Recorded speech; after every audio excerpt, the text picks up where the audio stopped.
how to create Hoplink in Clickbank. Hello everyone, welcome to our channel and let's see how we can do it. So for this, just open up your Clickbank account and after that just click on this option of affiliate marketplace and wait for it to load, and after a while you will be able to find different categories over here.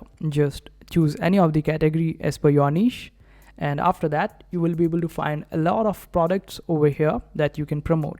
And in order to create the Hoplink, you need to just click on this option of promote. After that, type your nickname and click on this option of create Hoplink, and this way you would be able to create Hoplink. So in case if you are not able to find your affiliate nickname, you can just simply go to the settings of Clickbank and you would be able to create your nickname. Just click on create Hoplink and your Hoplink will be created. Just copy it and promote it. And that's how you do it. I hope this video was helpful. Make sure to hit that like button and also subscribe to our channel for more helpful videos.